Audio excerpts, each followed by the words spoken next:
नमस्कार दोस्तों, गौरव शाह बात कर रहा हूँ जियोजित फाइनेंशियल सर्विसेज की तरफ से और बाजार इस हफ्ते का ब्यौरा लेकर के आप सभी के सामने उपस्थित हूँ। इस सोमवार सुबह करीबन सुबह 10 बजे का समय हो रहा है और बाजार में रफ्तार ऊपर की तरफ जारी है। पिछले हफ्ते से जो हम पिछले 7 या 8 दिनों से जो ऊपर की तरफ के दायरे बन रहे हैं वो काफी मजबूत और सक्षम और निर्णायक तरीके से जो पड़ाव थे उसको पार करके बाजार कामकाज कर रहा है।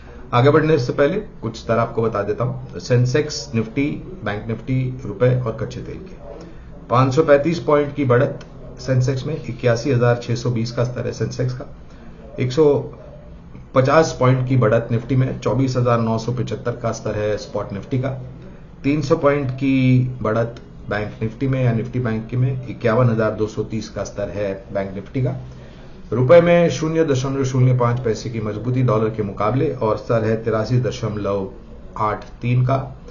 कच्चे तेल में ब्रेंट और नाइमेक्स में थोड़ा बहुत उबाल, खाड़ी में जो संकट पैदा हुए पिछले 2 दिनों में उसको लेकर के थोड़ा बहुत उबाल हम कच्चे तेल में देख रहे हैं। ब्रेंट में 79.57 डॉलर प्रति बैरल का दाम है और नाइमेक्स में 75.37 डॉलर प्रति बैरल का दाम है नाइमेक्स का।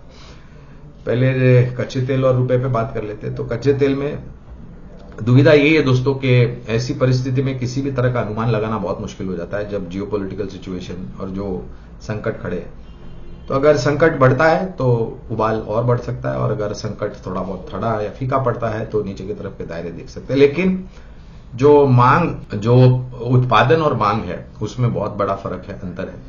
जिस प्रकार से पिछले हफ्ते चाइना में परिस्थितियां देखी थी हमने, तो ये एक है जहां पर आपको नजर रखनी चाहिए और निर्णायक तरीके से नीचे के स्तर के दाम। रुपए में पिछले हफ्ते हमने बताया था 83.85 और 83.80 के स्तर आ सकते हैं, वहां पर उम्मीद है कि ये जा सकता है। जहां तक बाजार का सवाल है दोस्तों, पिछले हफ्ते हमने बताया था कि बाजार एक नया सर्वोच्च स्तर बनाने की तरफ जा रहा है, वही उम्मीद है कि शायद जाएगा। कुछ खास खबरें हैं। विकास दर के आंकड़े हमारे देश के और अमेरिका के इस हफ्ते आएंगे। रिलायंस की एजीएम भी इस हफ्ते है, वहां पर भी नजर रहेगी कि क्या घोषणाएं होती है।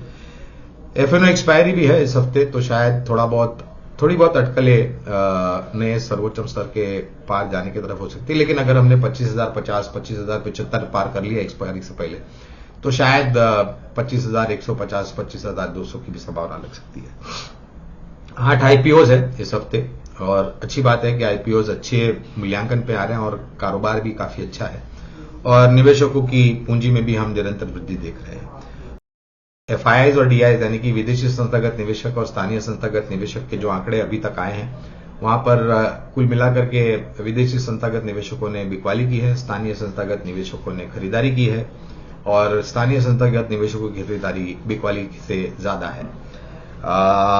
मार्केट में अगर आप दायरे की बात करें, पिछले हफ्ते भी हमने 2 नीचे के तरफ के दायरे और ऊपर के तरफ के दायरे दिए थे। तो नीचे की तरफ के दायरे 24,550, 24,600 निफ्टी स्पॉट पर और 24,600 दूसरा होगा नीचे की तरफ का दायरा। ऊपर की तरफ 25,000 और 25,200। और लग रहा है कि जिस प्रकार से परिस्थिति बन रही है, शायद ऊपर के तरफ के नए स्तर बनना संभवतः और ज्यादा लग रही है, लेकिन निरंतर चला है बाजार और शायद ऐसा लग रहा है कि थोड़ा बहुत दायरेबंद कारोबार हो सकता है। 2 विकल्प हम हमेशा आपके सामने रखते हैं दोस्तों जब भी आपसे बातचीत करते हैं। बुनियादी दर के आधार पर सरकारी बैंक ऑफ बड़ौदा, जहां पर 300 के लक्ष्यांक है, नतीजे अच्छे आने की उम्मीद है और अनुमान से बेहतर आए नतीजे तो लक्ष्यांक और भी ऊपर की तरफ जाएंगे। दिलीप बिल्डकॉन, ये एक निर्माण कार्य से जुड़ी हुई कंपनी है, छोटी मझौली कंपनी, 610 तक के लक्ष्यांक है दिलीप बिल्डकॉन पर।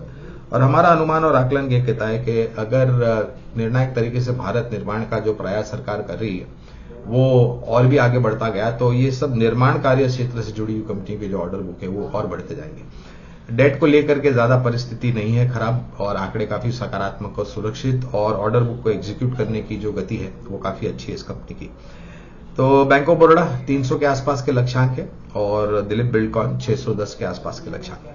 ध्यान रहे ये बुनियादी दर के आधार पर लंबी अवधि के लिए निवेश की राय दे रहे हैं, छोटी अवधि, मध्यम अवधि के लिए या फिर 1 या 2 दिन के लिए नहीं है।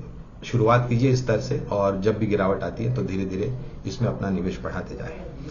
हमारी बात शांतिपूर्वक सुनने के लिए आप सभी का बहुत बहुत धन्यवाद। दोस्तों, अपनी सेहत का ध्यान रखिए और अगले हफ्ते आप लोगों से फिर से मुलाकात होगी और अनुमान करते हैं कि उस समय तक एक नया सर्वोच्च शिखर जीवन का शेयर बाजार बना देगा। बहुत बहुत धन्यवाद।